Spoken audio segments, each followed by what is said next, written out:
that.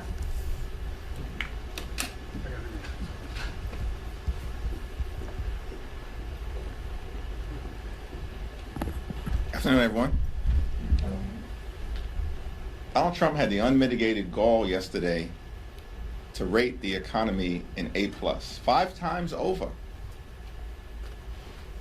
Working class Americans, everyday Americans, hardworking American taxpayers are struggling in the Trump economy to live paycheck to paycheck.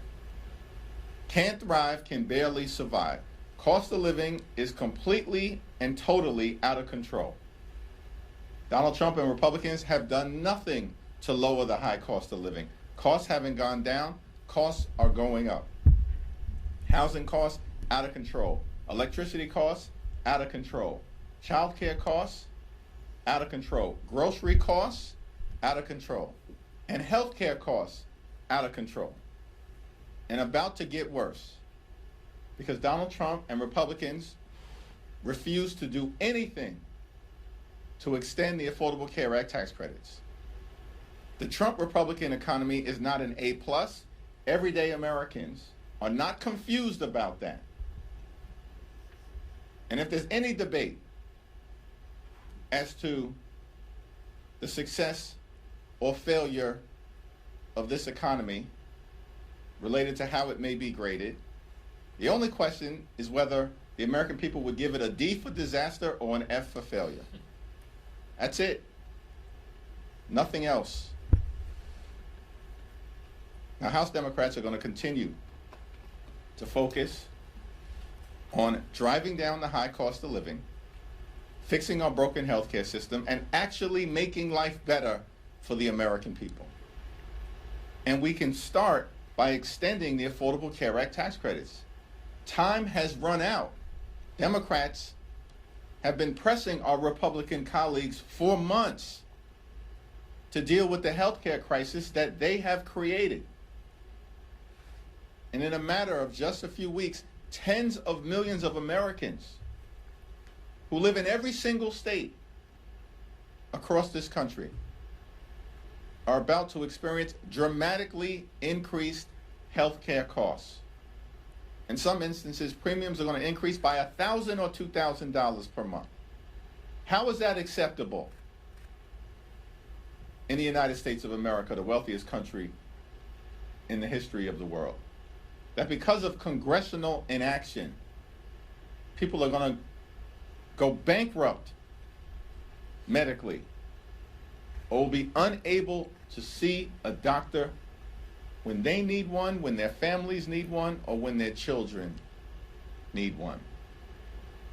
House Democrats are going to continue to press our case. 214 Democrats, every single House Democrat, supports legislation to extend the Affordable Care Act tax credits and has signed a discharge petition to force an up or down vote. All we need are 4 House Republicans. Just 4. There are 219. All we need are 4 to join us. Keep your word to the American people that you are not going to let the Affordable Care Act tax credits expire. Questions? What are you hoping to get sort of information from this daily briefing? What do you hope to share? And just follow up to that, there's a provision in the NDA that restricts some of the Pentagon travel budget if the video of that double tap strike is not released. Do you think that is an appropriate leverage point to try to force the hand of the Secretary? The full video of the double tap strike should be released to the American people so that the American people have an opportunity to determine for themselves whether that strike killing people who were shipwrecked and by all accounts were not presenting any threat to American military personnel, whether that kind of seemingly extrajudicial killing is consistent with American values. If Pete Hegseth and the administration think that their actions are justifiable, what are they hiding from the American people released the video. Thanks, Leader Jeffries. Outside of healthcare, what would Democrats do differently from Republicans in an effort to lower prices? Well, here's what we should do. We need to get rid of the Trump tariffs. And we cannot be confident that the Supreme Court will actually follow the law, because rarely during the Trump presidency have they done that. Instead, they've just bent the knee to Donald Trump and his extreme agenda over and over and over again, notwithstanding the fact that lower courts and judges appointed by Democratic and Republican presidents have consistently tried to rein in Donald Trump's extremism, only to have the Supreme Court reverse course, as they just did in supporting a racially gerrymandered map in Texas. So what House Democrats will do immediately to try to drive down costs is to eradicate the Trump tariffs as they've currently been put into place. Why? Because everybody knows the Trump tariffs have increased costs on everyday Americans by thousands of dollars a year on grocery items and on goods that are needed to live a comfortable, quality life in America. So we can start there as it relates to dealing with the high cost of living in the United States of America. The other thing that House Democrats are committed to do is driving down housing costs. There's not a single thing that House Republicans or Senate Republicans or Donald Trump and his administration have done to address the housing crisis in the United States of America. We're almost at the end of the year, and the most significant expense that the American people have to deal with on a month-to-month basis is their housing costs, either their mortgage, home insurance, or their rent. And Donald Trump can't see fit to do a thing about it. House Republicans have done nothing to lower housing costs when the overwhelming majority of the American people know that housing costs are out of control in this country. And Donald Trump, the so-called builder, the so-called developer, nothing from him to actually make housing more affordable in the United States of America. So there are a lot of things that can be done better, but Republicans don't have the will to do it. That's the problem.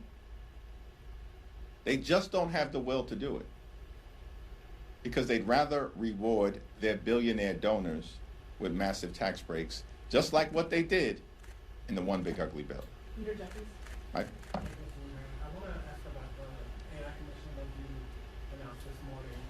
Over the last couple of years, there have been several bipartisan task forces. There have been reports on AI. I'm curious first, what makes this different than the other previous commission's task forces reports on AI? And also, I spoke to a few, experts and scholars and academics about AI, and some of them are concerned that AI is going to follow the same road as social media, that Congress is still grappling with trying to figure out how to regulate social media 15, 20 years down the road and have yet to do so meaningfully. We're years into AI, and there hasn't been any meaningful legislation passed into law. Do you share that concern? Is there a sense of urgency in Congress on the House Democratic side to actually get some legislation passed into law beyond these reports and task forces and commissions? Well, artificial intelligence is a transformative technology that has the potential for so much incredible good, particularly as it relates to medical breakthroughs and providing high quality academic and educational excellence to people who live in communities that have historically been under-resourced for decades. We want to make sure that America can continue to lead in the growth and development of artificial intelligence related to our companies, as opposed to the Chinese being able to dominate this space. But at the same period of time, of course, it's important to figure out what are the appropriate policies that can be put into place by the Congress to make sure that there's a uniform set of standards across the country and that prevent bad actors from entering into the AI space and enabling them to do harm to the American people, something that no one should want to see. And so the House Democratic Commission on Artificial Intelligence and the Innovation Economy is going to engage in a thoughtful exploration so we can develop a set of policies in consultation with stakeholders all across the country, including experts within the industry space, because House Republicans have decided to abdicate their responsibility. We had a bipartisan task force that produced a very forward-looking report at the end of the last Congress. But Mike Johnson has decided to do nothing to actually re-engage. And so time is up.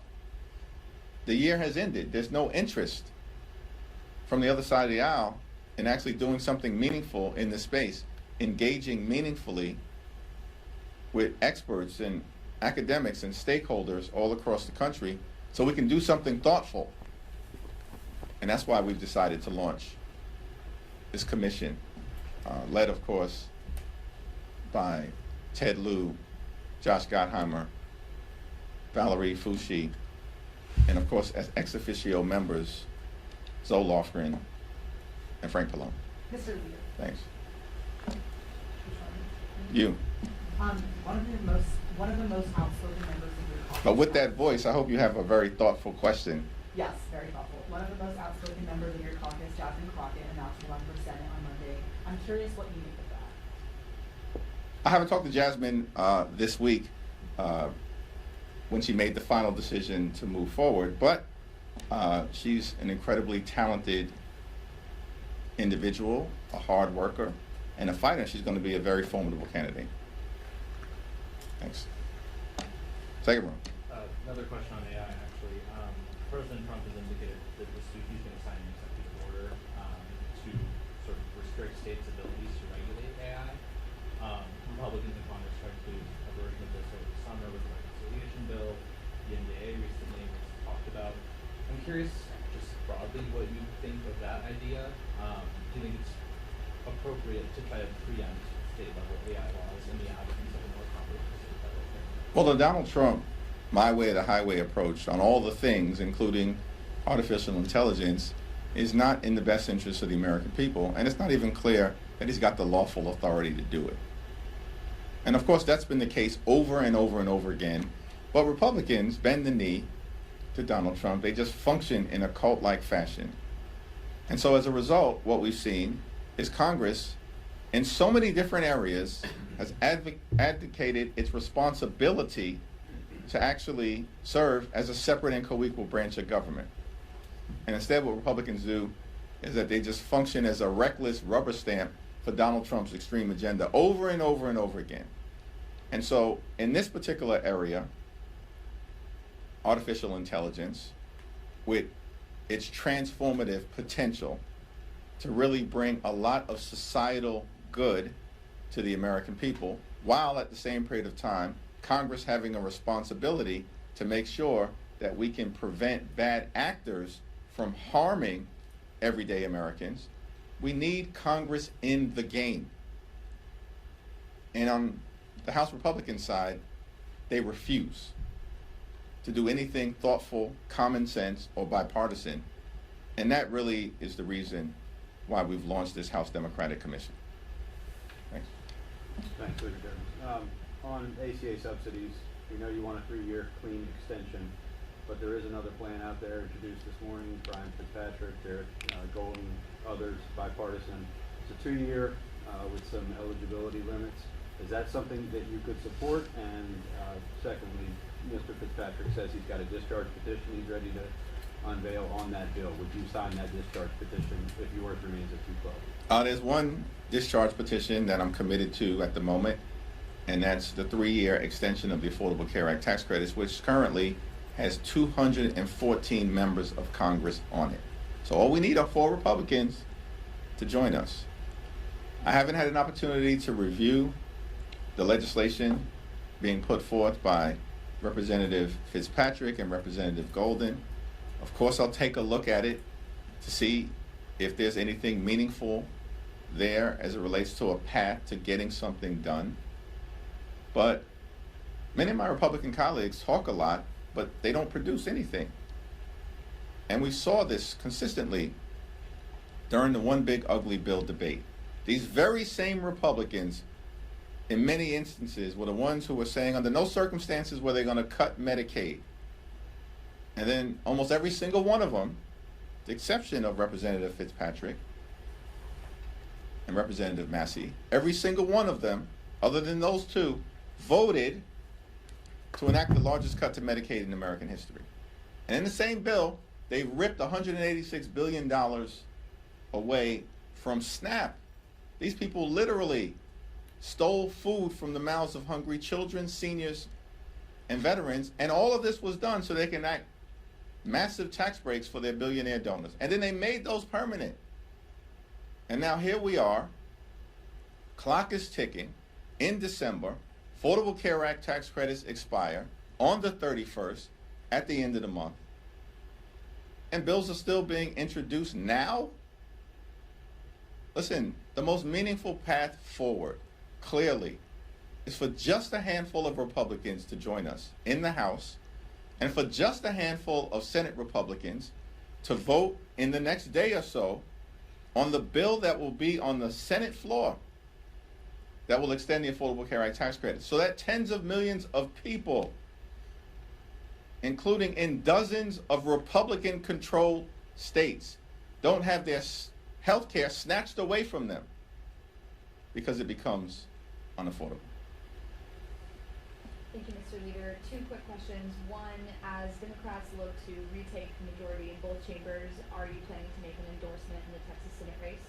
And two, yesterday, Congresswoman Crockett said that she won't need to win all the Trump voters in order to win the Texas Senate race. And given that state is dominantly red, would you say that it's vital that any candidate projects their message across the board to every single voter in order to win the state?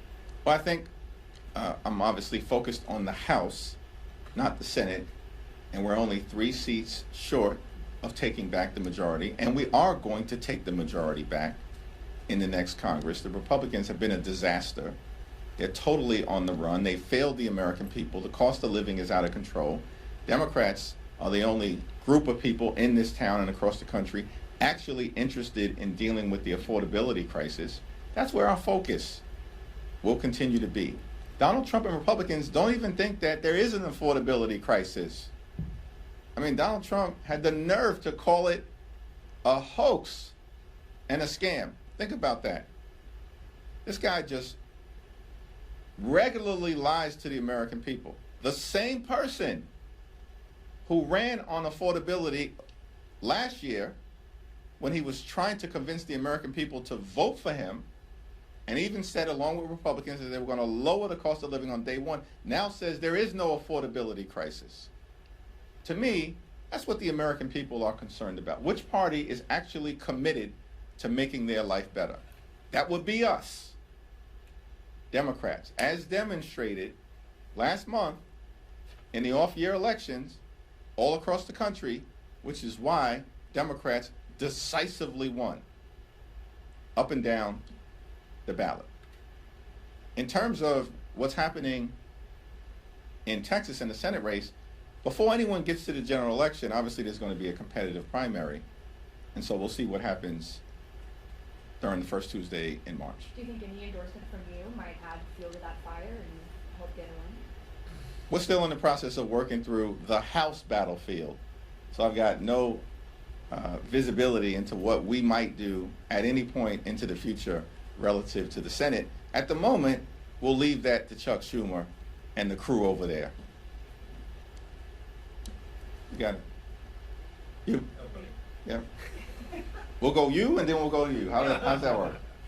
If Republicans try to pass the NDA on suspension, will Democrats provide enough votes for that to pass, and how would you vote? Well, that's still going to be evaluated. We have a leadership meeting today at 5:15. Then we have a steering and policy meeting where we'll have that discussion at 6, and then we'll have a caucus meeting tomorrow where we'll hear a presentation about the NDAA as well as differing perspectives that might exist as to whether the bill has gone far enough at this particular moment to merit overwhelming support from the House Democratic Caucus. That remains to be seen. I want to ask about Congressman Henry Cuellar. Now that he's been pardoned by President Trump, do you think it's appropriate for him to be brought back into the fold, to be given his appropriations settled back? It's my expectation, consistent with the rule that exists relative to this very issue, and as has been the case in past practice, that he would be restored to the ranking member subcommittee position that he's previously held. And it's my understanding that the Appropriations Committee on the Democratic side will be meeting to take that business up in short order. Congressman Luna last night accused you of blocking her stock ban discharge petition. She said that you're stonewalling. Any comment or reaction to that? Here's the interesting thing. I've never had a conversation with her. Know nothing about her commitment to this issue. And if she wants to lay out a path forward on this stock ban issue, where she parachuted in to the middle of it, she has not been part of the bipartisan conversations that have been ongoing, led on our side by Seth Magaziner, Representative Ocasio-Cortez, and Representative Pramila Jayapal, along with Joe Morelli, has not been part of those conversations. They've been led by Chip Roy. She parachutes into this situation. Nobody fully understands her intention. She's had zero conversation, as far as I can tell, with any of us. And so she's just shooting off at the mouth, as she always does. She's undermining her own credibility and position. If she wants to have a conversation, find me on the floor. It's Democrats who are actually serious about enacting a congressional stock ban. And we're committed to using every tool available to make sure that this happens. Why doesn't Representative Anna Paulina Luna go talk to the Deputy Speaker, Mike Johnson? He's the one that a few days ago said her discharge petition was dead on arrival. When she runs off at the mouth, she loses all credibility. Talk to your own team. We're committed to this effort on the House Democratic side.